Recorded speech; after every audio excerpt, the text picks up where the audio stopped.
반갑습니다.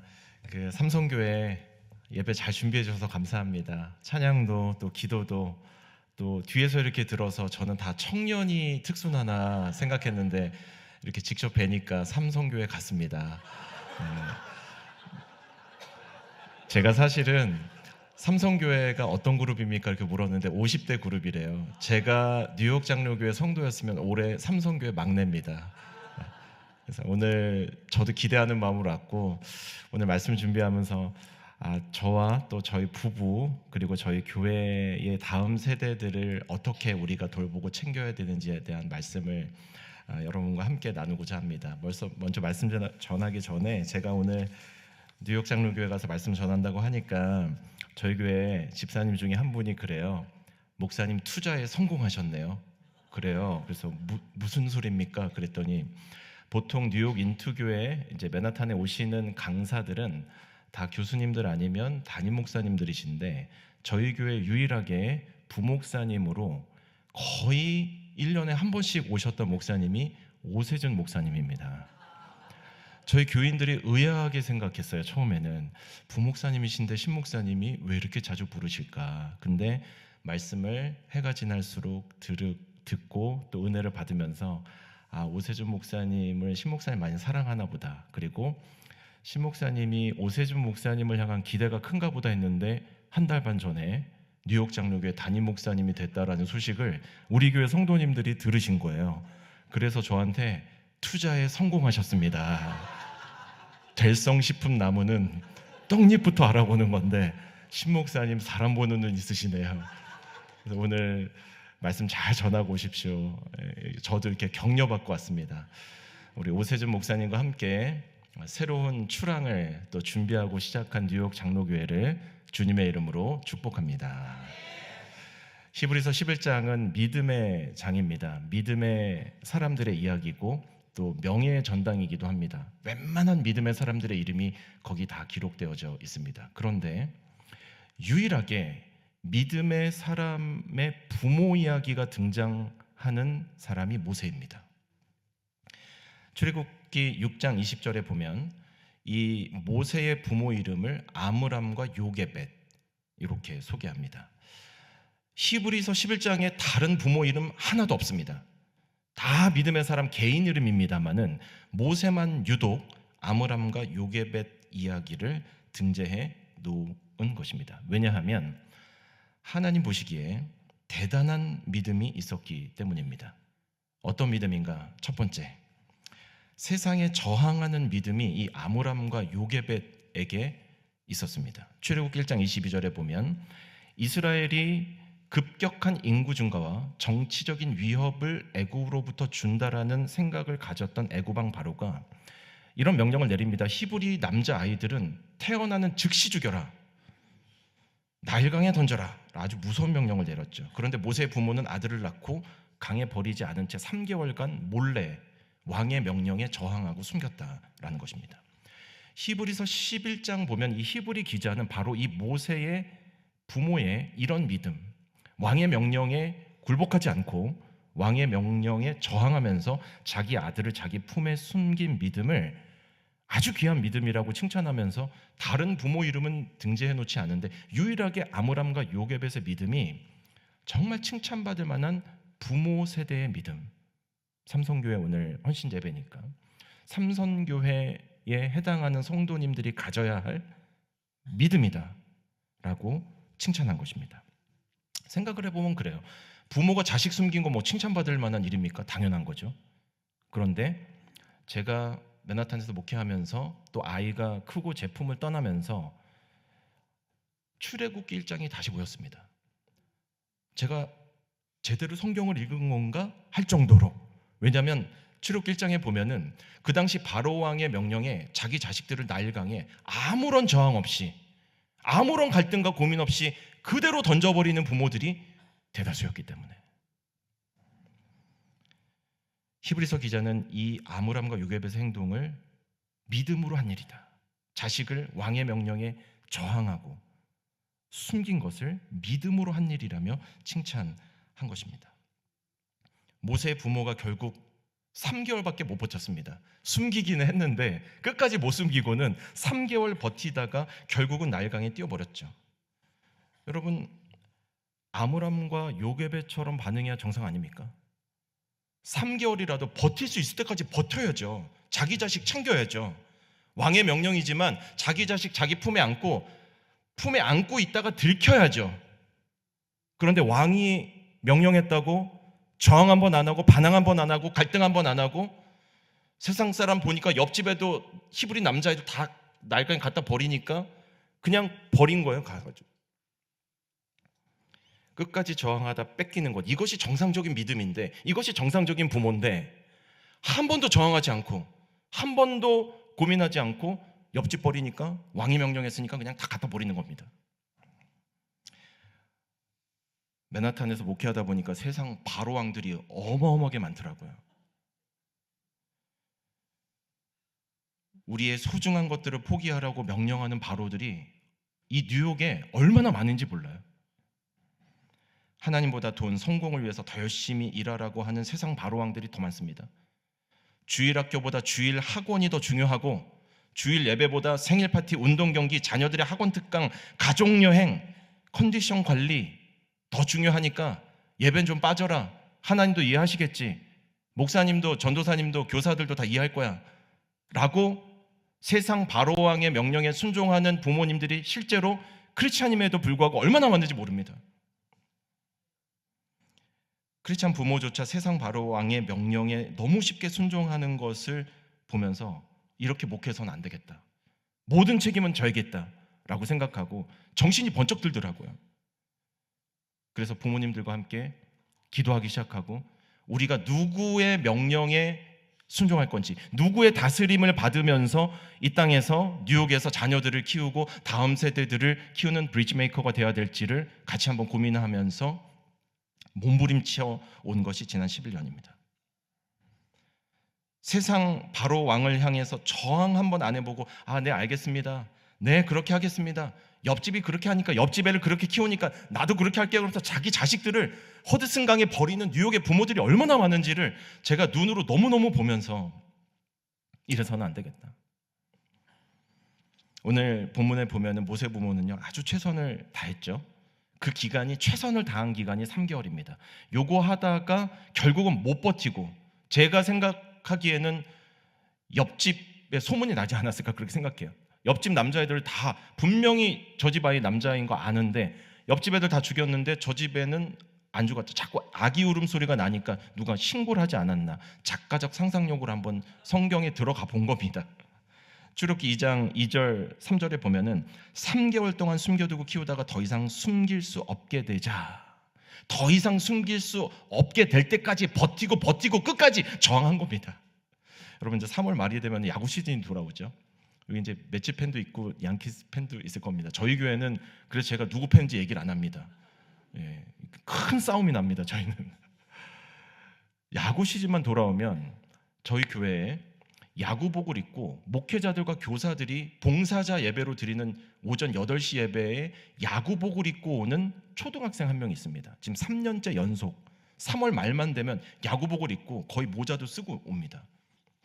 이유인 즉슨 맨하탄에서 하는 야구 경기가 오전 10시 반밖에 없는 거예요. 근데 그 야구팀에 들어가기 위해서는 그 시간 지켜야 되는데 저희 아이들 예배가 10시 반이거든요. 근데 엄마 아빠가 너 예배 안 드리면 야구 못해, 그런 거야. 엄마, 다른 친구들은 온라인으로 드리든 다른 친구들은 야구 시즌에는 교회 안 가도 된다고 얘기했다는 거예요. 근데 이 엄마 아빠가 대단한 엄마입니다. 주재원으로 왔는데, 여러분 보통 주재원 생활 하신 분들이 계실 텐데 아실 거예요. 주재원은 기간이 길어야 3년 내지 4년입니다. 그러니까 짧은 기간 동안에 아이들 교육도 시켜야 되죠. 뉴욕 관광도 해야 되죠. 나야가라도 가야 되죠. 워싱턴 DC도 가야 되죠. 그러니까 주일에 빠지기가 십상입니다. 그리고 오면은 늘 그 남편들 눈에 다크서클이 이렇게 내려와 있어요. 주중에는 일해야 되죠. 밤에는 서울 일하니까 서울 일해야 되죠. 주말에는 가족들 데리고 놀아야죠. 그러니까 이게 너무 힘든 거예요. 근데 이 주재원이었던 이 아버지가 단 한 번도 주일을 끼고 여행을 간 적이 없습니다. 대단하죠. 저 그런 주재원 처음 봤습니다. 단 한 번도. 심지어 목사도 원 미싱 선데이로 휴가를 가는데 저희는 하나님과 약속한 게 있어서 죄송합니다 목사님. 그리고 1일 당일치 여행, 뭐 공휴일 끼고 주일 끝나자마자 바로 가는 여행, 이렇게 단타로 가는 여행은 많이 가도 이 부부가 절대로 주일을 빠지지 않는 거예요. 근데 그 철칙을 자녀에게 적용한 겁니다. 승윤아, 네가 야구하고 싶으면 아빠랑 일부 예배 가자 한 거예요. 그 일부 예배 와봤자 다 목사님, 전도사님 아니면 차세대 교사들인 거예요. 근데 애가 야구복을 입고 앉아 있는 거예요. 그리고 축도가 끝나자마자 빨리 지하철을 타고 다운타운으로 가야 리그가 시작되니까 제가 설교가 한 5분 길어지잖아요. 그러면 엉덩이가 이미 들썩들썩해요. 들썩들썩. 제가 축도하잖아요. 이미 발이 요만큼 나가 있어. 제가 그 모습을 3년간 지켜보는데 이 부모가 지금 세상 앞에 저항하고 있구나. 세상 바로왕의 명령에 순종하고 아이 나일강에 던져버리지 않고 맨하탄에서 믿음 지키려고 신앙 지키려고 지금 저항하고 있구나, 그런 생각이 들더라고요. 제가 도전을 얼마나 받았는지 모릅니다. 하도 교회 빠진 애들이 많으니까 저도 세상 바로왕의 명령에 동의하려고 했던 참이었어요. 아 그래, 얼마나 힘드실까, 그냥 여행 갔다 오세요 막 이러고 있는 저를 보는 거예요. 제가 정신이 번쩍 들었어요. 그 승윤이라는 아이 때문에. 저희 아이가 작년에 대학을 갔습니다. 고3 말에 애가 뭐 학교가 되니까 애가 뭐 삶이 말이 아닌 거예요. 부모가 보기에도 막 답답해 죽겠는 거죠. 근데 이제 마지막에 고등학교 친구들끼리 헤어지기 전에 MT를 가겠다고 포코노에 2박 3일 숙소를 잡아놨다는 거예요. 이거 보낼까 말까 했는데 뭐 가봤자 죄밖에 더 짓겠어 이러면서 이제 안 보내려고 그랬는데, 그래도 친구들끼리 마지막 여행이니까 아빠 건전하게 놀 테니까 이미 다 해놨으니까 가야 돼. 그래 그럼 가라 했더니 문제가 생겼어요. 주일이 낀 거예요. 그래서 제가 요일 안 될 것 같다. 주일을 어떻게 네가 빠지고 가려고 그러니? 그래서 오케이, 그럼 나 주일 안 빠질 테니까 아빠가 주일에 자기 라이드를 데리러 오라는 거예요. 뉴저지부터 포코노까지 2시간인데 전 7시면 교회 가야 되거든요. 그러면 최소한 새벽 3시에는 떠나야 됩니다.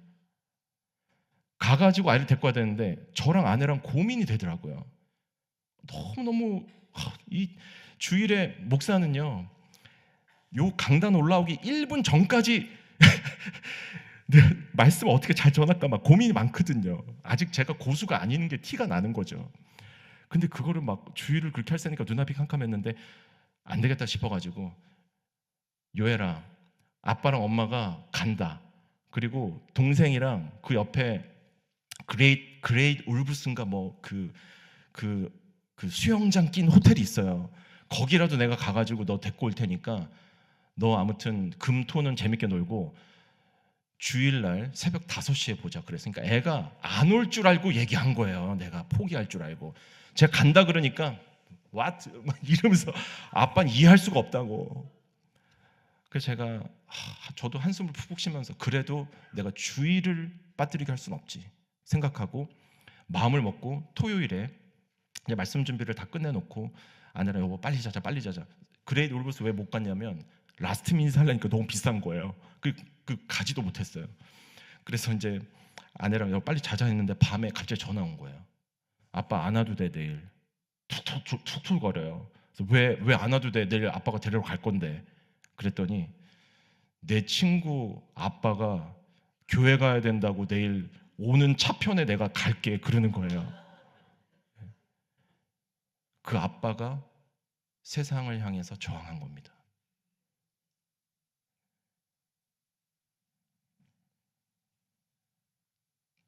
개신교를 영어로 프로테스탄트라고 합니다. 저항하는 사람들이라는 거죠. 외부의 압력에 저항하는 겁니다. 레지스턴트는 내적인 것 때문에, 내적 갈등 때문에 스스로 밀어내는 거고, 프로테스탄트는 외부에서 밀려오는 것들을 향해서 대항하고 저항하는 겁니다. 개신교도들을 그래서 프로테스탄트라고 합니다. 세상 바로의 명령에 저항하는 프로테스탄트가 우리 뉴욕 장로교회 제3성교회 그리고 모든 성도님들 될 수 있기를 주의 이름으로 축복합니다.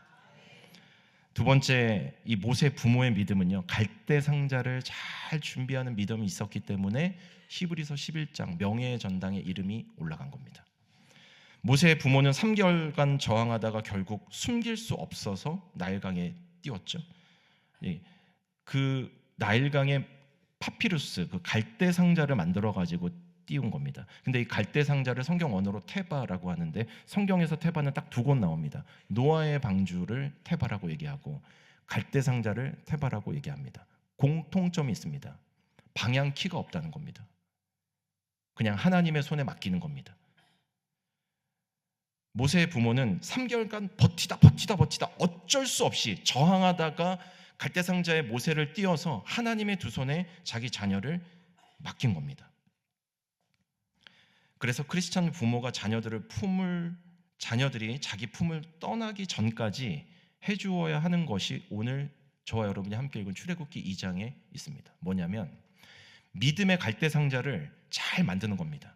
세상 죄의 강물이 들어오지 못하도록 역청과 송진을 잘 발라가지고 아이가 우리 품을 떠나기 전까지 그 안에서 잘 품고 가르치고 하나님 사랑, 말씀 사랑, 교회 사랑하는 자녀로 잘 키워서 세상에 내보내는 것. 이것이 지금 우리에게 준 육신의 자녀뿐만 아니라 우리 교회에게 맡겨주신 자녀, 그리고 장차 맡겨주실 자녀들까지도 품고 우리가 애써야 할 하나님의 사명인 줄로 믿습니다.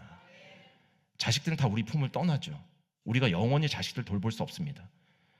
제가 첫 아이를 떠나 보내보니까 정말 내 자식이 내 품을, 내 손을 떠났다는 게 뭔지 실감이 납니다. 지금 봄방학이거든요. 애가 연락이 없습니다. 답답해 죽겠습니다. 남들은 막 집에도 오는데 아이고야, 뭐 목사들이 이러고 있으니까 정말 하나님 두 손에 맡겨드리는 게 이런 심정이구나. 그래서 아이들이 우리의 품을 떠나기 전까지 갈대 상자를 잘 만들고 그 안에 송진과 역청, 오늘날로 얘기하면 방수제죠. 그 잘 만들어서 이게 죄야. 이 죄와 타협하면 이렇게 돼.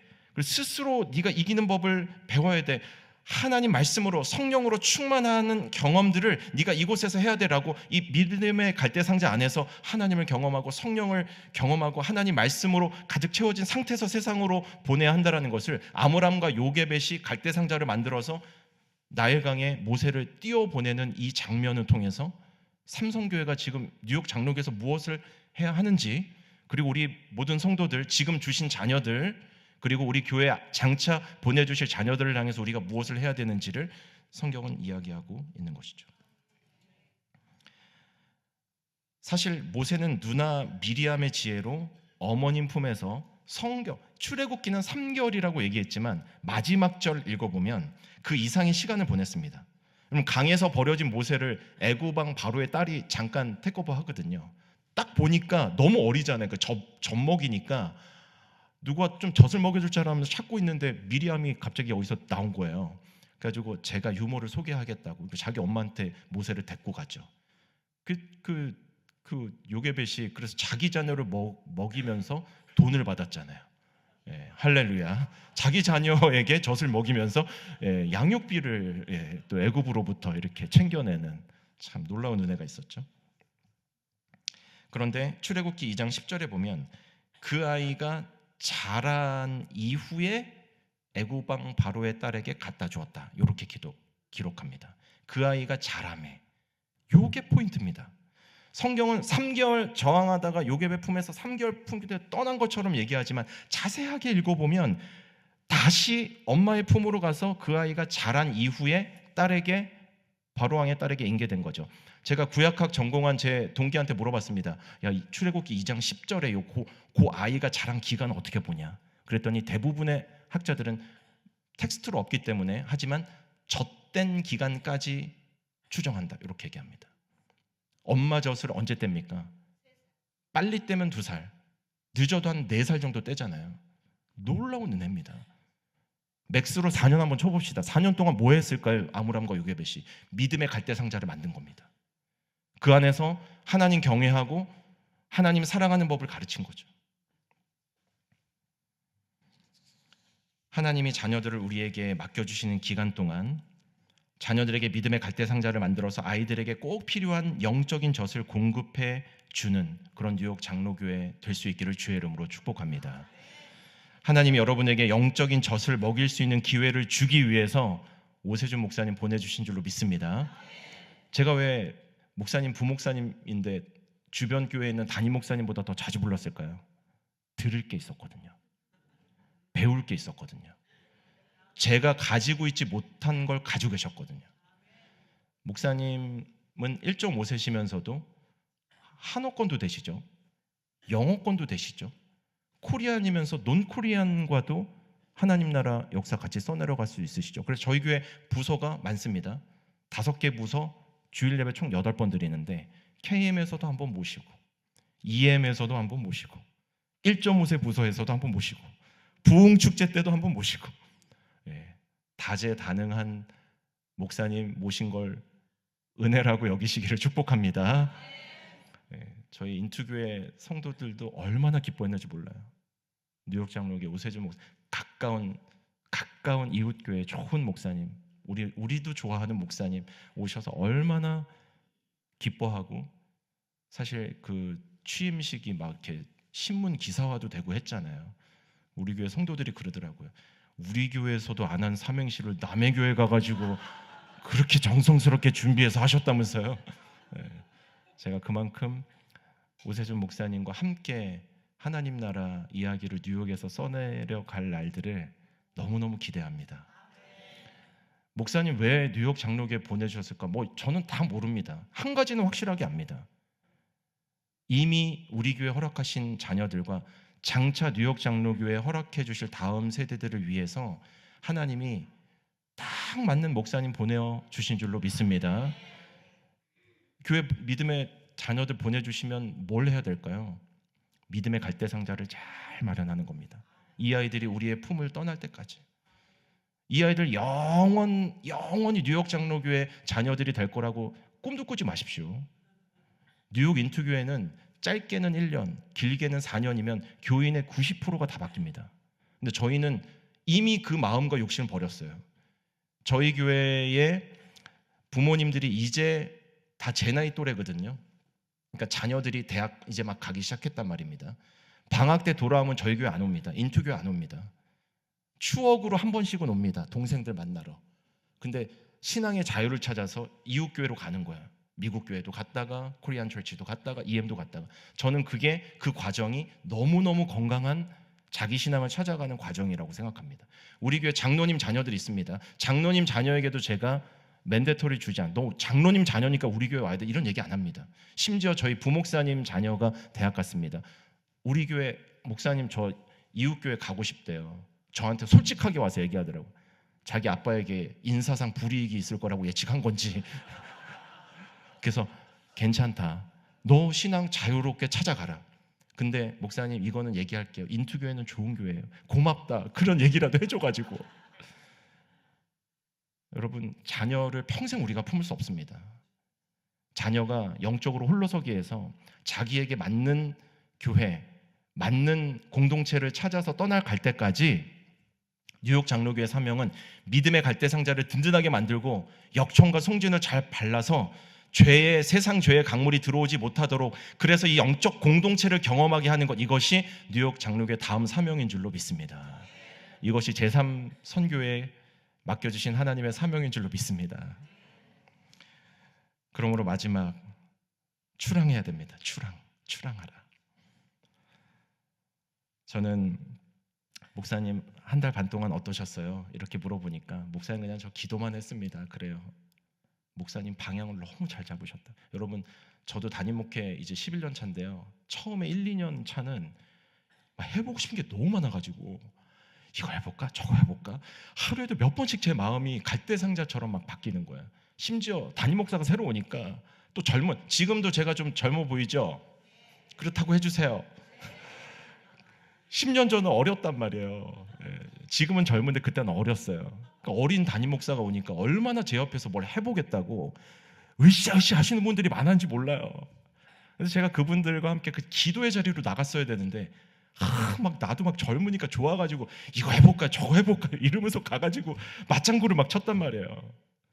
물론 마음은 서로 귀하게 나눴지만 지금 생각해 보면 겸손하게 하나님께 엎드릴 걸, 그런 생각이 들어요. 이제 귀한 담임 목사님 모시고 새로운 하나님과의 출발을 준비하고 있는 여러분들에게 하나님은 이 암울함과 요괴벳이 3개월 이상 젖된 기간 동안 얼마나 기도를 들려줬을까? 저는 그게 묵상이 되더라고요. 제가 저희 아버지 목회하십니다.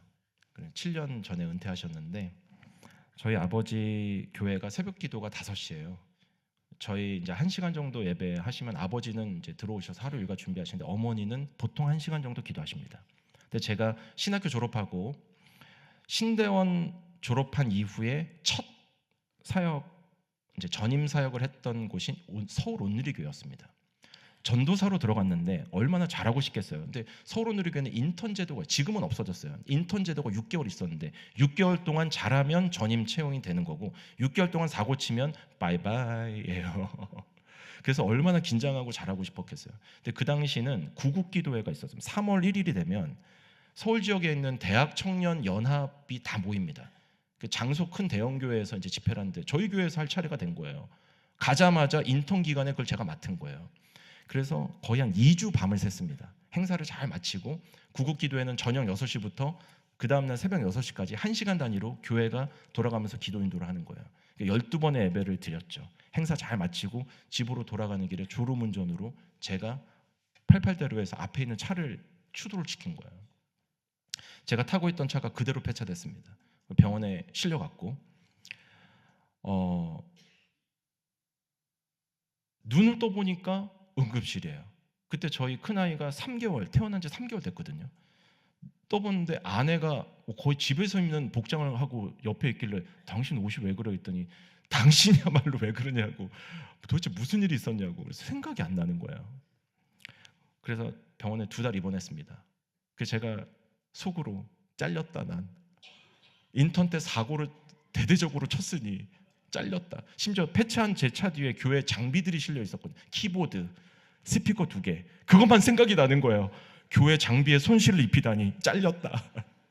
근데 목사님들이 이제 신방 와가지고 전도사가 이렇게 열심히 일을 하다가 했으니 이 위에 목사 나와 이래가지고 제 위에 목사님들 다 혼나고 목사들이 일을 안 하니까 전도사가 이렇게 일을 하지. 그래서 제 위에 목사님들 진짜 혼나셨어요. 사실 그를 다 같이 열심히 했는데. 그래서 제가 하나님의 은혜를 안 잘렸습니다. 그리고 나중에 어머니 얘기를 들었어요. 그날이 3월 1일 쉬는 날이었잖아요. 한국 공휴일.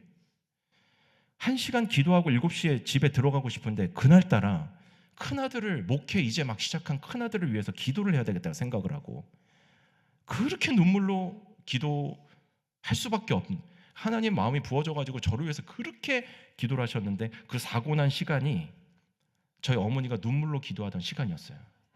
저희 어머니가 그래요. 내가 눈물로 기도하던 시간에 너 사고가 그렇게 났는데 세상 사람들은 목사 사모가 기도했는데 아들 전도사가 저렇게 큰 사고가 났다고 비난할 수 있지만 엄마 믿음은 내가 너를 위해서 눈물로 기도했기 때문에 안 죽고 너 살아있는 거야. 저는 어머니의 눈물의 기도가 자식들과 다음 세대들에게 갈대 상자에 역청과 송진을 바르는 능력 있는 기도인 줄로 믿습니다. 제가 목사님 1달 반 동안 그냥 기도만 하고 있습니다 얘기하시길래 제가 너무너무 감사했어요. 우리 같이 기도합시다. 저는 맨하탄에서, 롱아일랜드 3에서 같이 맞불 작전 합시다. 맞불 작전. 예수님이 십자가 지기 전에 하도 자기 이제 죽겠다고 우는 여인들을 향해서 얘기했거든요. 예루살렘의 딸들아, 나 죽는 거 불쌍하다고 나를 위해 울지 말고 너와 너의 자녀들을 위해서 울라고. 죄로 인해 멸망당할 너와 너의 자녀를 위해서 눈물로 엎드려서 기도해야 됨을 예수님께서 십자가에 달리시기 전에 말씀해 주신 것이죠. 우리 중에 이렇게 얘기할 수 있겠죠.